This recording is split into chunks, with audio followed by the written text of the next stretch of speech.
हरियाणा विधानसभा चुनाव का बिगुल बज गया है और चुनाव की तारीखों के ऐलान के बाद भारतीय जनता पार्टी ने जीत का दावा किया है, लेकिन बीजेपी के लिए ये इतना आसान नहीं होगा। माना हरियाणा चुनाव में भाजपा के सामने कई चुनौतियां आएंगी, लेकिन विधानसभा चुनाव की तारीखों के ऐलान के बाद बीजेपी ने जीत का दावा किया है।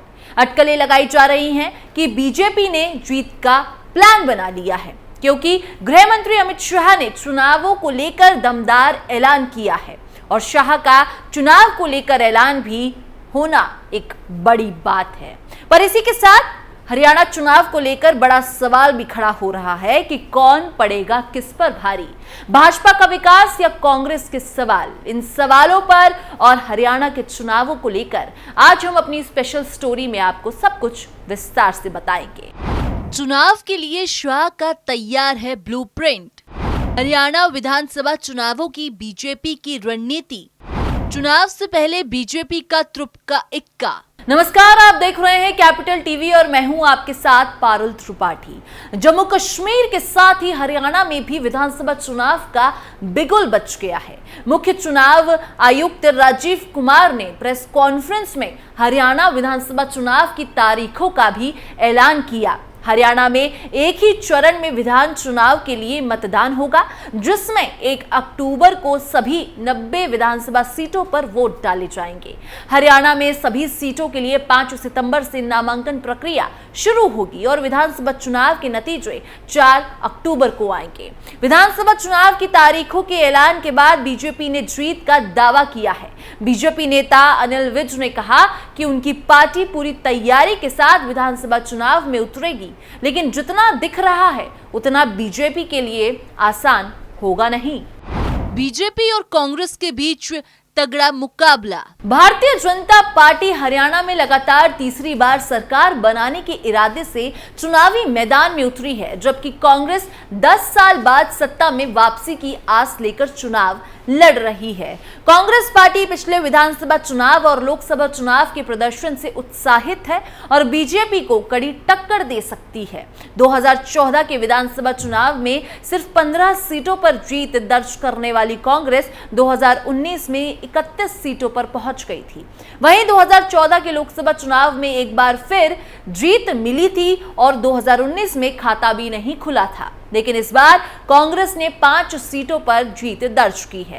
बीजेपी के लिए पिछले चुनाव मुश्किल भरे रहे हैं। 2014 विधानसभा चुनाव में 47 सीट जीतकर बहुमत हासिल करने वाली भाजपा 2019 में 40 सीटें ही जीत पाई थी और सरकार बनाने के लिए जेजेपी का सहारा लेना पड़ा था, लेकिन अब वो गठबंधन भी टूट गया है। लोकसभा चुनाव की बात करें तो 2014 में 7 और 2019 में सभी 10 सीटें जीतने वाली पार्टी इस बार सिर्फ 5 सीटों पर ही कब्जा कर पाई है। बीजेपी के लिए क्या हो सकती है बड़ी चुनौती? 2014 के विधानसभा चुनाव के नतीजों के बाद बीजेपी ने चौंकाते हुए गैर जाट मनोहर लाल खट्टर को सीएम बनाया था। पिछले विधानसभा चुनाव में बीजेपी के लिए जातीय समीकरण सबसे बड़ी चुनौती के चेहरे पर चुनाव लड़ा था, लेकिन पार्टी बहुमत से दूर रह गई थी। इस बार लोकसभा चुनाव से ठीक पहले पार्टी ने खट्टर को केंद्र की राजनीति में मौका दिया और उनकी जगह एक बार फिर गैर जाट नायब सिंह सैनी को मुख्यमंत्री बनाया। मुख्यमंत्री बदलने के बाद भी सामाजिक समीकरण में सुधार नहीं हुआ है और जाट समाज के साथ ही इस बार पार्टी को ब्राह्मण और दलित समुदाय के वोट को लेकर सशंकित है। एक बार फिर जाट बनाम गैर जाट की चुनावी लड़ाई। हरियाणा में हमेशा से जाट वोटर्स का दबदबा रहा है और जाट बनाम गैर जाट का समीकरण हावी रहा है। भारतीय जनता पार्टी एक बार फिर सीएम नायब सिंह सैनी को चेहरा बनाकर चुनावी मैदान में उतरी है, जो गैर जाट समुदाय से आते हैं। वहीं कांग्रेस ने किसी को मुख्यमंत्री का उम्मीदवार नहीं बनाया है, लेकिन भूपेंद्र सिंह हुड्डा और उनके बेटे दीपेंद्र सिंह हुड्डा के फ्रंट फुट पर रहने की संभावना है। ऐसे में एक बार फिर चुनाव जाट बनाम गैर जाट की समीकरण पर हो सकता है और इसी के साथ गृह मंत्री अमित शाह ने चुनावों को लेकर बड़ी बातें कह दी हैं। चुनाव के लिए तैयार शाह का ब्लूप्रिंट। बीजेपी नेता और केंद्रीय गृह मंत्री अमित शाह ने एक बार फिर सत्ता पर काबिज बीजेपी के लिए लंबे समय का दावा किया है। उन्होंने कहा कि बीजेपी को अगले 35 साल तक कोई हिला नहीं सकता है, क्योंकि बीजेपी की जड़ें मजबूत हैं और संगठन मजबूत है। अमित शाह ने यह भी कहा कि कांग्रेस जहां एक बार सत्ता में आ जाती है वहां दोबारा सत्ता में नहीं आती, जबकि बीजेपी जहां सत्ता में आती है वहां सत्ता से जाती नहीं है। भविष्य में मजबूत चुनावी संभावनाओं का भरोसा जताते हुए शनिवार को पार्टी नेताओं से पार्टी की विचारधारा को देश के कोने कोने तक ले जाने का आह्वान किया। सदस्यता अभियान शुरू करने का फैसला। असल में अमित शाह बीजेपी की एक बैठक को संबोधित कर रहे थे, जिसमें पार्टी ने 1 सितंबर से अपना सदस्यता अभियान शुरू करने का फैसला लिया।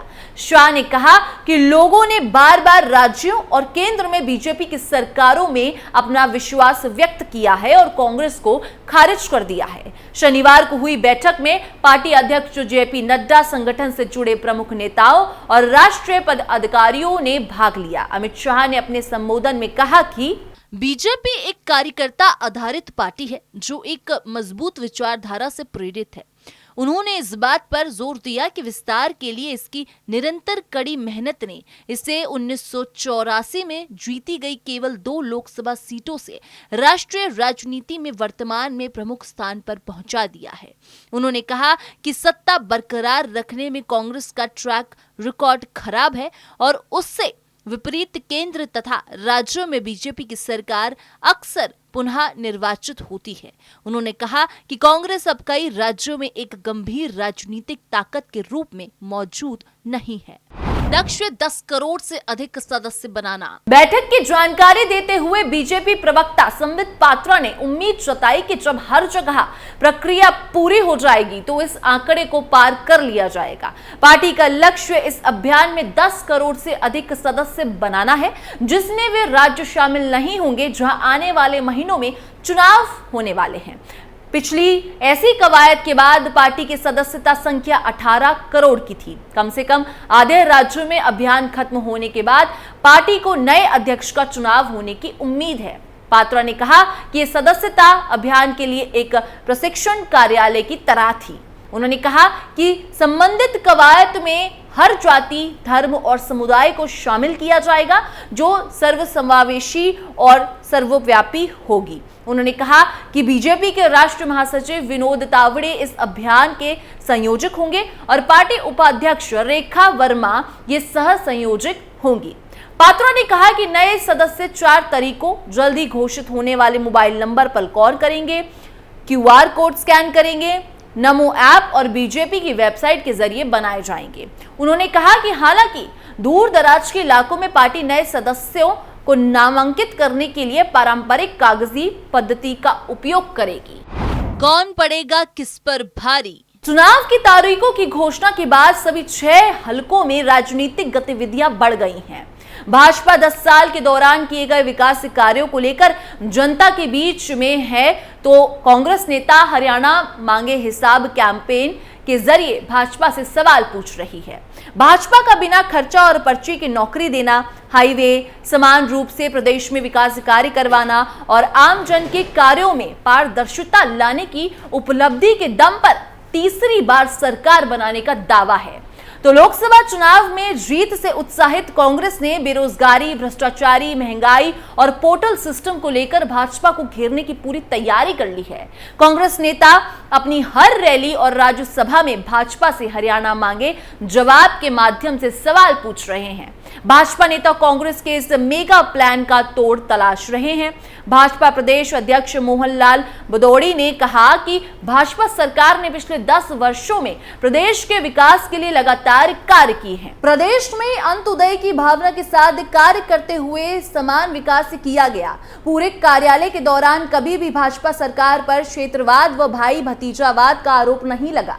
उन्होंने कहा कि युवाओं को बिना पर्ची बिना खर्ची के योग्यता के आधार पर नौकरी दी गई। इसके साथ ही सभी वर्गों व बिरादरियों के साथ लेकर कार्य किया गया। उन्होंने कहा कि जल्द ही पार्टी के प्रत्याशियों की घोषणा होगी और सभी सीटों पर पार्टी पिछले 10 वर्षों में प्रदेश में किए गए विकास कार्यों और मोदी सरकार की नीतियों को लेकर जाएगी। विधानसभा चुनाव के लिए विपक्ष के पास अब कोई मुद्दा नहीं है और जनता विपक्ष के झूठे प्रचार को समझ चुकी है। हमने सभी विधानसभा क्षेत्रों में विकास के लिए पूरा प्रयास किया है। जिले में अंतर्राष्ट्रीय बागवानी मंडी, रेल कोच, नवीनीकरण कारखाना, राजकीय college, Maruti plant, road connectivity और दर्जनों विकास कार्य पूरे करवाए। पार्टी की रणनीति है कि ज्यादा से ज्यादा महिलाओं को जोड़ा जाए, जिसमें हम कामयाब भी हो रहे हैं। गैस सिलेंडर की बात हो या फिर महिला रोजगार की, भाजपा ने हर वर्ग की महिलाओं का ख्याल रखा है। बीजेपी ने अपनी कामयाबी तो गिनवा दी है, अब जनता का क्या रुख होगा ये तो 4 अक्टूबर को पता चल ही जाएगा। फिलहाल इस खबर में इतना ही। बाकी देश और दुनिया की तमाम खबरों के लिए आप देखते रहिए कैपिटल टीवी।